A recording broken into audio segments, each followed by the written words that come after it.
ঢাকার এক প্রান্তে ছিল ছোট্ট একটি গ্রাম। সেই গ্রামের এক কোণায় ছিল একটি পুরনো জমিদার বাড়ি। বিশাল অট্টালিকা, উঁচু গেট, দোতলা একটা ভবন ছিল। চারদিকে ছিল সবুজ ধানক্ষেত। একসময় জমিদারের হাসি আনন্দে মুখর ছিল এই বাড়িটি, কিন্তু এখন সেই বাড়িটি ফাঁকা পড়ে আছে। কোথাও জানালায় কাঁচ ভাঙা, আবার কোথাও দেওয়ালে ফাটল।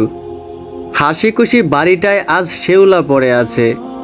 হাসিখুশি বাড়িটা আজ এক ভয়ঙ্কর রহস্যময় বাড়ি হয়ে গেল।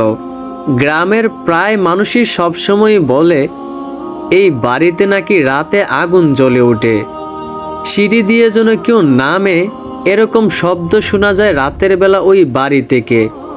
গ্রামের কেউ যদি ওই বাড়িতে কৌতূহলবশত ঢুকতো, তাহলে হয়তো সে আর কখনো ফিরে আসতো